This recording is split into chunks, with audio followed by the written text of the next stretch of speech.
Hi friends, नमस्कार। मैं प्रवीण कुमार और आपका एक बार फिर से स्वागत है एसेट्स अड्डा में। पिछले कुछ दिनों तक मैं यहाँ पर आपके लिए अवेलेबल नहीं था, उसके लिए मैं आपसे बहुत बहुत माफ़ी चाहता हूँ, क्योंकि मेरे दो चैनल हैं, properties.in और एसेट्स अड्डा, जो कि मैं ट्राई करता हूँ कि उनको रेगुलर कंटिन्यू चलाऊँ, और उसमें मुझे कुछ ज़्यादा काम करना पड़ा, तो उसके कारण मैं अब तक नहीं पहुँच पाया। लेकिन मैंने एक कमबैक किया है, और इस कमबैक में मैंने सबसे पहले सोचा कि केस स्टडी जो कि मैंने शुरुआत की है, वहाँ पर मैं आपको एक केस डिस्कस करूँ, जिसके लिए हो सकता है कि इस तरह की गलतियाँ बहुत से लोग करते हैं और मैंने खुद देखा है। ये जो केस है ये मैंने पर्सनली अटेंड किया है, मैं ऑनर से जाके मिला था, और इन्होंने जो गलती की है, ये गलती थोड़ी सी इनको भारी पड़ रही है और अभी भी ये करते जा रहे हैं। मैंने उनसे बात की, लेकिन उनका कहना था कि नहीं, मैं कुछ अपने हिसाब से करूँगा। एक्चुअली इसमें क्या था, मैं आपको सामने मेरे लैपटॉप है, मैं आपको यहाँ पे डिस्कस करके बताऊंगा। और दूसरी बात ये थी कि इस तरह की गलतियाँ जो होती है वो आपके ही लिए घातक होती हैं, और दूसरी भाषा में कहें तो आप अपना पॉकेट मार रहे हैं। इस तरह की गलती नहीं करें तो अच्छा है यार, क्योंकि आपका पैसा है, आपको नुकसान नहीं होना चाहिए। और जो नुकसान हो चुका उस पर मुझे लगता है ताला लगा के, या फिर स्टॉप लॉस जिसे कहते हैं, वो करके निकल जाना चाहिए।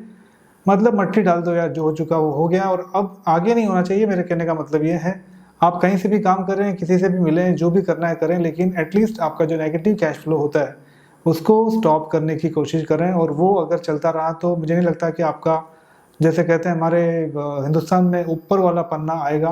तो वो ऊपर वाला पन्ना लाना है तो आपको फाइनली पहले स्टॉप लॉस करना पड़ेगा। तो इस स्टडी की मैं शुरुआत करता हूँ, और शुरुआत से पहले मैं आपको बता दूँ कि केस स्टडीज़ मैंने कुछ इस तरह से शुरुआत की है कि कुछ नुकसान वाली जो चीज़ें होती है, और एसेट्स, जो कि मेरे चैनल का नाम ही है एसेट्स अड्डा। और यहाँ पर सबसे बड़ा मैं आपको बता दूँ, एसेट कोई होता है तो वो होता है समय, यानी कि टाइम। अगर आपके पास टाइम है तो आपका एसेट बना हुआ है।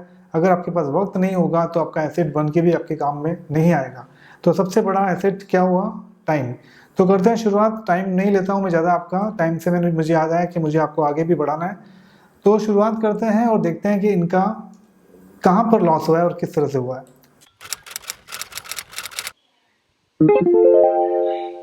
सबसे पहले मैं बता दूं आपको, ये एक सिलसिला है प्रॉपर्टी परचेज का। प्रॉपर्टी परचेज इन्होंने की थी 2 जून 2016 में, जिसका वैल्यू इन्होंने वहाँ पे किया था 60 लाख। और ये एक 2 BHK जो कि कॉम्पैक्ट आजकल जो चल रहा है उस तरह का था। 60 लाख रुपए इन्होंने पे किए थे। 2016 की ये बात है। और उसके बाद में जून 2016 की, उसके बाद इन्होंने इंटरेस्ट पे किया है अब तक, जो जनवरी फरवरी जो चल रहा है 2021 का, जब मैं ये वीडियो बना रहा हूँ, वहाँ तक इन्होंने 13 लाख रुपए सिर्फ इंटरेस्ट के पे कर दिए हैं बैंक को। अब यहाँ पर आगे की सिलसिले में आपको बताता हूँ आगे क्या हो रहा है। करंट वैल्यू जो है प्रॉपर्टी का बहुत ही दुखद है। मतलब आपको सुन के शॉक लगेगा कि 45 लाख रुपए में ये प्रॉपर्टी बेचनी पड़ रही है, क्योंकि मार्केट का वैल्यू यही कहता है। इन दिनों जो पिछले सालों में कुछ जो भी घटनाएं हुई प्रॉपर्टी को लेके, या फिर जो भी उतार चढ़ाव आए, वहाँ पर नुकसान इनको बढ़ा हुआ है। 60 में इन्होंने खरीदा था, 45 लाख अभी का वैल्यू है। 13 लाख रुपए इन्होंने बैंक को एज ए इंटरेस्ट दे दिया है ऑलरेडी। और अब मैं बता दूं आपको, टोटल लॉस इनका जो है 60 और 13 यानी कि 73 माइनस 45, तो यहाँ पर इनको 28 लाख रुपीस का नुकसान होता है टिल फरवरी 2021। और अब मैं बात करता हूँ इनके EMI जो कि अभी ऑनगोइंग चल रही है, इनको जो पे करना पड़ रहा है हर महीने, ये है तकरीबन 40,000 रुपये के आसपास, जो अभी भी ये पे करते जा रहे हैं। और इनका जो नेट इंटरेस्ट जा रहा है हर महीने, वो जा रहा है 30,000 रुपीज़, यानी कि 10,000 रुपये ही इनका खाली प्रिंसिपल में एडजस्टमेंट हो रहा है। 30,000 रुपये इनका नेट नेगेटिव कैश फ्लो है।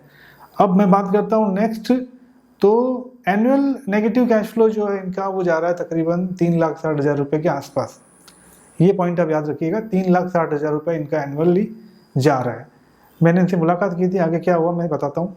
बहुत इंटरेस्टिंग है, लेकिन इंटरेस्टिंग मतलब मेरे लिए इंटरेस्टिंग हो सकता है, आपके लिए हो सकता है, लेकिन अगर आप भी इस तरह का लॉस चला रहे हैं अपनी लाइफ में, तो ये आपके लिए इंटरेस्टिंग नहीं होगा, बहुत ही बैड न्यूज़ होगा। अब ये ट्राई कर रहे हैं पिछले 7 महीने से सेल करने की प्रॉपर्टी 45 लाख में, जो कि करंट वैल्यू है, इनको नहीं मिल रहा। कारण क्या है मैं आपको आगे बताता हूँ। रीज़न, फ्लैट जो है कंडीशन में नहीं है कि उससे पसंद किया जाए। यानी मैंने जब उस फ्लैट में विजिट किया था, तो मैंने इनसे, मतलब मुझे इन्होंने बुलाया था, मेरे चैनल से इनको नंबर मिला कि मुझे एडवाइस करिए कि मैं क्या करूं। तो मैं इनके यहाँ पे गया, तो मैंने देखा कि आजकल जो वुडन फ्लोरिंग का जो कॉन्सेप्ट चल रहा है, तो वो जो वुडन फ्लोरिंग था वो एक्चुअली वुडन फ्लोरिंग था ही नहीं। आई थिंक सो कुछ जो MDF या HDF होता है आजकल का, जो जिसको आप कहते हैं कि इंजीनियरिंग प्लाईवुड होता है, जो कि नॉर्मली भूसे से बनाया जाता है या फिर ऐसा ही कुछ है, तो वो बनाया था। और उसके बाद में वो जो रहे हैं वहाँ पर, तो उन्होंने शायद उसको पानी वानी लगाया होगा और वो फ्लैट हो गया डैमेज। वुडन फ्लोरिंग थोड़ा सा डैमेज हो गया है, जो कि देखने में अच्छा नहीं लग रहा और उसको कोई पसंद नहीं करेगा। हालांकि इन्होंने थोड़ा सा काम किया हुआ है, अंदर किचन था, इंटीरियर थोड़ा सा किया था, लेकिन जो चीज़ें ख़राब थी वो पहले दिखाई दे रही थी मुझे, और 7 महीने से इनको शायद कोई इंटरटेन नहीं कर रहा है इनकी प्रॉपर्टी को खरीदने के लिए। उसका कारण भी यही हो सकता है कि उनकी प्रॉपर्टी में जो डैमेज या फिर जो टूट फूट है वो लोगों को पहले दिख जाती है, फ्लैट नहीं दिखता। अब इसका कारण बताता हूँ मैं आगे आपको। सबसे पहले ये जो पॉइंट्स हैं खत्म कर लेते हैं। एक्सपेंस जो है इसको ठीक करने का, मैंने उनको बताया तकरीबन 20-25 हज़ार रुपये आपके खर्चे होंगे, लेकिन हाँ हो सकता है कि आपकी प्रॉपर्टी थोड़ी सी कंडीशन में आ जाए कि लोग वहाँ पर उसको पसंद करें। अब हुआ यूँ कि जब मैंने इनको 20-25 हज़ार रुपये का बोला तो उनका कहना था कि मैं EMI भरूंगा 3,60,000 रुपये साल का, लेकिन ये 20-25 हज़ार रुपये खर्च नहीं करूँगा।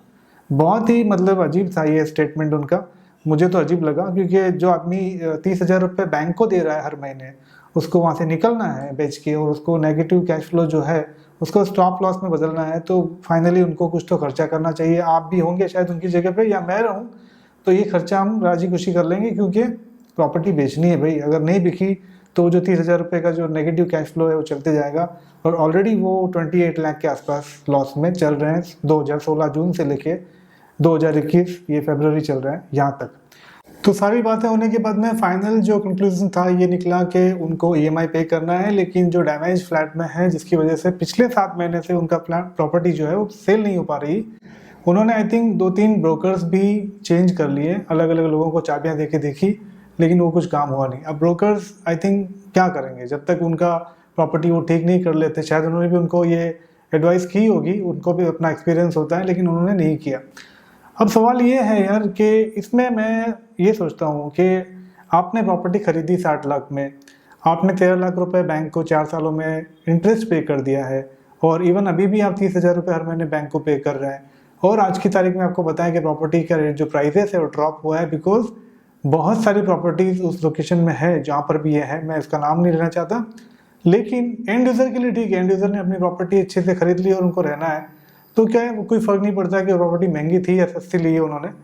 हाँ, लेकिन इन्वेस्टमेंट के तौर पे अगर उन्होंने, जहाँ तक मैं समझ रहा हूँ 90% लोन लिया था, और 90% लोन का इन्वेस्टमेंट मुझे आज तक समझ में नहीं आया। मैं थोड़ा सा इस चीज़ से अनजान हूँ, 15 साल हो गए मुझे काम करते हुए, लेकिन 90% लोन लेके इन्वेस्टमेंट का नाम देना थोड़ा सा मैं समझ नहीं पा रहा हूँ, उस पर स्टडी कर रहा हूँ मैं। अगर आपके पास में कोई एडवाइस हो तो मुझे बताइएगा। लेकिन इन भाई साहब का जो स्टोरी है, अगर आप ये वीडियो देख रहे हैं और आपके साथ में भी कुछ ऐसा हुआ है, तो एक सिंपल सी एडवाइस है कि जो भी हुआ वो हो गया, उस पर मिट्टी डालिए। आगे का जो आपका जो नेगेटिव कैश फ्लो है उसको आप स्टॉप करने में आपकी भलाई है, क्योंकि जहाँ तक मैं समझता हूँ आप अगर कोई अच्छा इन्वेस्टमेंट भी करेंगे तो 30 हज़ार रुपये जो महीने में आप दे रहे हैं वो आपको बहुत अच्छा रिटर्न दे सकता है। बहुत अच्छा मतलब मैं आपको अभी इस पर इसी वीडियो में सारा कुछ नहीं बता सकता, थोड़ा आप मार्केट सर्वे कीजिए। इन्वेस्टमेंट के बहुत सारे ऑप्शन हैं, इवन बहुत सारे हैं, मतलब कुछ लिमिट ही नहीं है। आप कोशिश करेंगे, एडवाइज़र्स की का सहारा लेंगे जो कि इन्वेस्टमेंट में काम करते हैं, कई सालों का एक्सपीरियंस होता है उनका, और वो आपको फ़ायदा देते हैं। होता है कभी कभी गलती हो जाती है कि आपने प्रॉपर्टी खरीदी थी एक मंशा लेके कि वहाँ पे रेट बढ़ेगा, लेकिन जहाँ तक मैं समझ रहा हूँ 2010 और 13 के बाद में, 13 के बीच में जो फ्लो था वो ख़त्म हो चुका था प्रॉपर्टी का। और आज जो है प्रॉपर्टी का मतलब होता है कि तकरीबन 10-12 साल का वेटिंग पीरियड आपके पास में होना चाहिए, जो कि FD के बराबर है। और FD अगर आप कर लेते हैं तो ना तो आपको किसी बायर को ढूंढने की ज़रूरत नहीं है, ना इनका आपको कोई स्टैम्प ड्यूटी भरने की ज़रूरत है। हाँ, इनकम टैक्स आपको वहाँ भी भरना है और यहाँ भी भरना है। अब यहाँ तो ये क्या भरेंगे, इनका लॉस हुआ है, फ़ायदा हुआ ही नहीं है, तो इनकम टैक्स के तो सवाल ही नहीं उठता। हाँ, लेकिन मेरा आपको फाइनल एक एडवाइस है, ये जो स्टडी केस मैंने किया था, केस स्टडी किया था, यहाँ पर इनको मुझे लगता है कि बात को समझना चाहिए। 20-25 हज़ार का खर्चा बड़ी नहीं होता, मतलब इनके लिए कोई बड़ा नहीं है। और जहाँ तक मैं समझ रहा हूँ, जो प्रॉपर्टी 50 लाख, जो भी बंदा है 50 लाख की प्रॉपर्टी को होल्ड कर सकता है, वो 20-25 हज़ार का खर्चा बड़े आराम से कर सकता है। इतना पैसा तो किसी के भी पास हो सकता है, कोई बड़ी बात नहीं है। तो उसको स्टॉप लॉस करें, वो काम करवा लें और किसी अच्छे ब्रोकर को देके चाबी, या फिर जो भी है उनका जो कंसर्न है, ऑनलाइन भी आजकल प्रॉपर्टीज पोर्टल पे डाली जाती है, वहाँ से भी आपको अच्छी लीड्स मिल जाती है, जो कि अच्छे जो प्रोस्पेक्ट होते हैं, बायर्स होते हैं, आपकी प्रॉपर्टी को खरीदने में इंटरेस्ट दिखाएंगे। अब रही बात आगे की, तो आगे मैं आपके साथ में और भी ऐसे ही कुछ केसेस शेयर करने की कोशिश करूंगा। जब भी मुझे मौका मिलेगा मैं किसी को एडवाइस करूंगा तो वो मैटर में उठा के आप तक लेके आऊँगा। आप यहीं मेरे साथ में बने रहिए और मेरा हौसला बढ़ाते रहिए। सब्सक्राइब अगर आपने नहीं किया है मेरा चैनल तो प्लीज़ कर लें, और आने वाले वक्त में आपको मुझे इसी तरह से मेरा साथ देना है। लाइक भी कर लें, शेयर कर लें, जिससे मेरा थोड़ा सा हौसला या फिर मोटिवेशन मिल जाएगा मुझे। तो आज के लिए इतना ही। अपना ध्यान रखें। Take care. धन्यवाद। जय हिंद।